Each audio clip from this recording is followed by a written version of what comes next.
Қайырлы күн, құрметті достар. Сонымен бүгін біз ең алғашқы бірінші, яғни жабық сабақтың кіріспесін бастаймыз.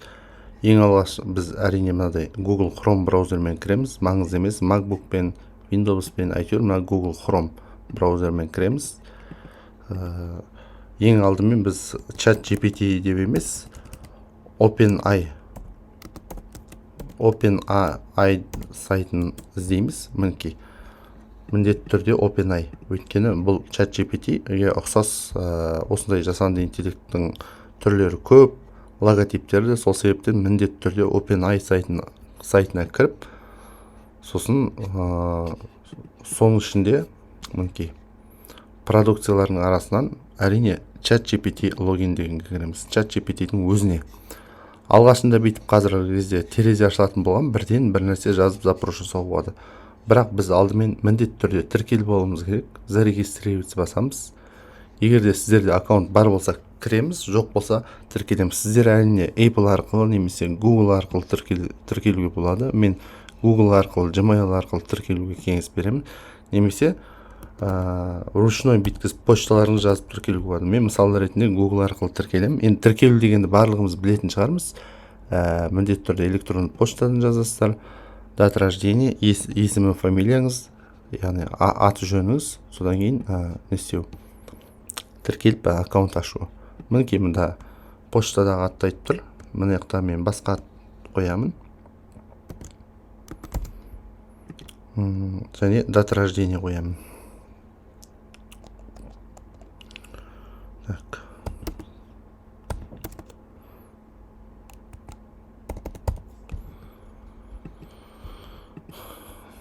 Дата рождения басып, одан кейін капчи проверка сұрауы мүмкін. Немесе былай ашпай қалып жатуы мүмкін. Повторить басамыз.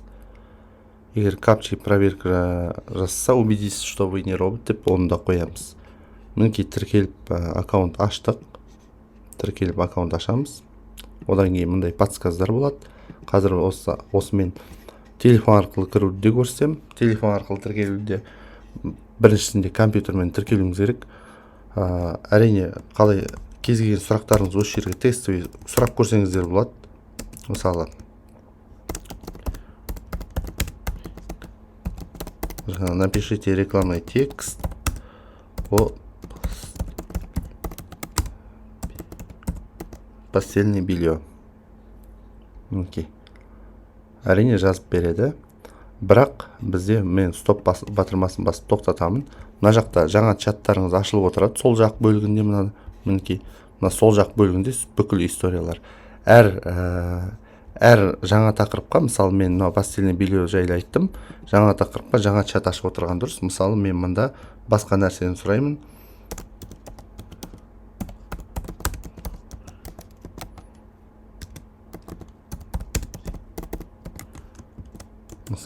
Мінекей. Осылай бірінші чат, екінші чат осылай ашыла береді. Бірақ біздің қазір бұл жөнінде емес. Мінекей мына жаққа чаттың тақырыбы қойылады.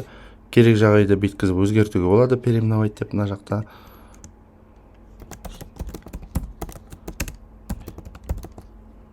Мінекей атын қойып қойдым ол чаттың. Ал біздің қазір өтетініміз ең алғаш бүгінгі сабағымыз өзімізге арнап бейімдеу. Мына жақта аватарға басамыз. Настроить чат GPT дегенге басамыз. Окей батырмасын басамыз. Одан кейін мына сұрақтарға жауап беру арқылы, мінекей басқанда подсказ шығады. Мына сұрақтарға жауап беру арқылы өзімізге бейімдейміз. Где вы находитесь дегенге, мысалы, мен жазамын. Я нахожусь. Немесе қазақша жазсаңыздар болады, өздеріңізге ыңғайлы. Мысалы қазақша жазам. Толығымен жазам және. Мен Қазақстан елінде Алматы қаласында тұрамын. Нүкте қойып, бос орын қоямыз да, және enter басып астыға түсеміз. Кем вы работаете? Мен болып, мен программист болып жұмыс жасаймын. және арасында мәтін мақала жазып берумен айналысамын. Сіздер өздеріңіз мысалы осылай жаздымда нүкте қойып бос орын enter басып астыға түстім. Сіздер өздеріңіз немен айналысасыздар, немесе ештеңемен жұмыс жасамаймын, оқимын, осындай оқуды оқып жатырмын, шама келгенше деталін жазасыздар. Сіздерге бейімдеу деген осы. Қазір бұның не үшін керек екенін толығырақ көрсетемін. Қандай хобби және интерес, мысалы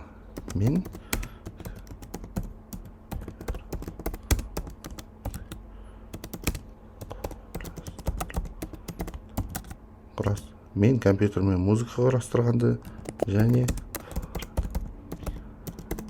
фортепианода ойнағанды ұнатамын.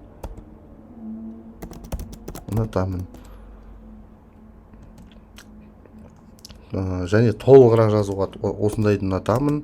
Арасында кітаптар оқимын.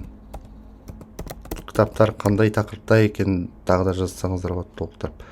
Мен сіздерге мынаны мысал ретінде көрсетіп жатырмын. Неғұрлым толығырақ жазсаңыздар, соғұрлым жақсырақ болады. Сосын бос орын қойып enter басамын. На какие темы можете говорить часами? Мен әлемдегі жаңа өзгерістерді және IT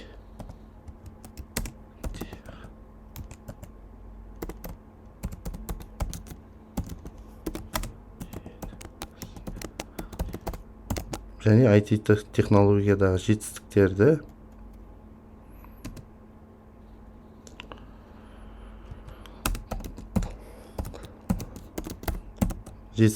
талқылағанды ұнатамын.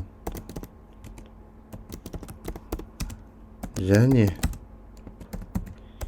политика биткізіп саясат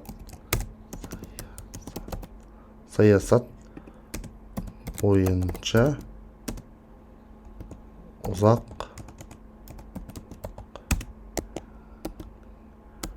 әңгімелесіп кетуім мүмкін дедім.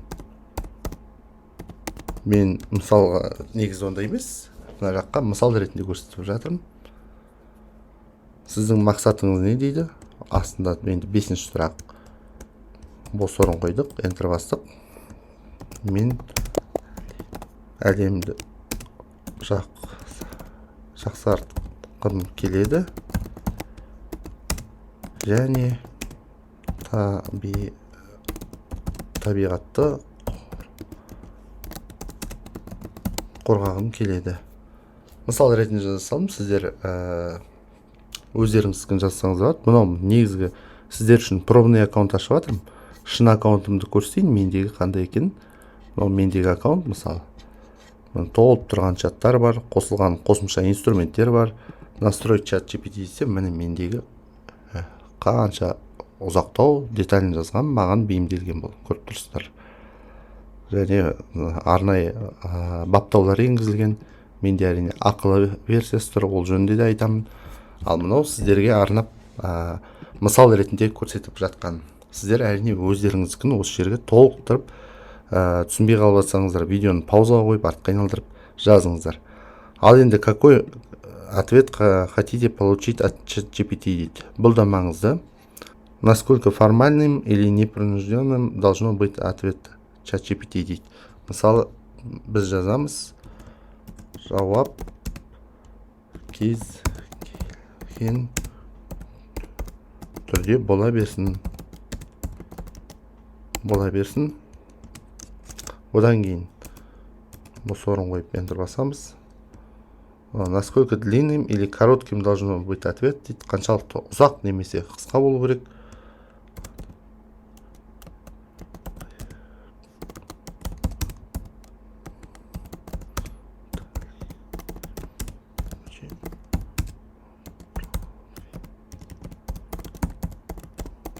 Ответы пусть будет очень длинным и профессиональным дедім. қазақша орысша араластырып та жаза берсеңіздер болады. Мен қазақша жазайын. Ұмытып кеттім. Жауап кәсіби тілде және ұзақ қажеттілігінше ұзақ болсын деймін. Ұзақ болсын. Одан кейін, как вы хотите, чтобы вам обращались? Бек деп есімін жаздым. Немесе Бәке деп қойсаңыздар болады. Бәке. Өздеріңіз лақап есімдеріңізді қойсаңыздар болады. Одан кейін, должен ли ChatGPT иметь свое мнение по темам или оставаться нейтральным? Әр қашан ChatGPT өз ойын айтсын, мысалы, тек себебін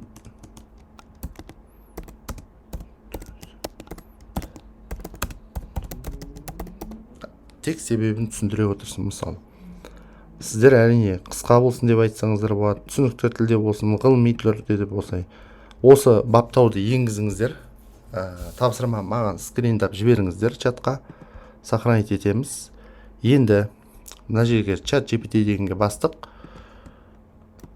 Маған мысалы арнап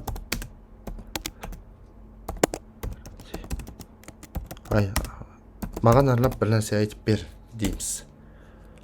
Осының шыққан жауабын толық күтіңіздер. Не айтады екен? Көрдіңіздер ме, сіздерге ұқсас, яғни сіздердің қызығушылықтарыңыздың аясында ғана бір нәрсе айтады. Осыны копировать етіп алыңыздар, бүйткізіп, мына жерде көшіру мүмкін, оқып беру, қазақша бұл және оқып та бере алады. Әрине сен үшін бірнеше қызықты мәліметтер айтып бере аламын. Мысалы, IT технологиялар саласындағы соңғы жетістіктерді қарастырайық. Осылай. Мынау повторыңыз генерировать десеңіздер, ұнамай тұрса, сіздерге повторыңыз генерировать бассыздар. Әрине екінші вариантын жасайды, екінші нұсқасын. Мынау ответ ұнамай жатса осыны басасыздар. Ал мынау астындағы қандай версиямен, әрине соңғы модельмен. Осыны копировать етіп алып жіберіңіздер чатқа. Қарай, кімге қызықты не айтты екен осыны. Енді осыдан жалғастырып кетіп, мысалы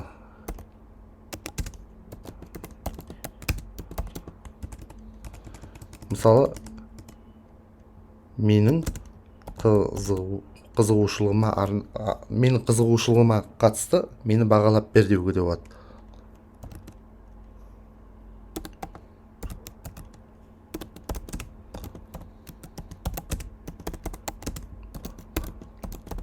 Бағалап бер.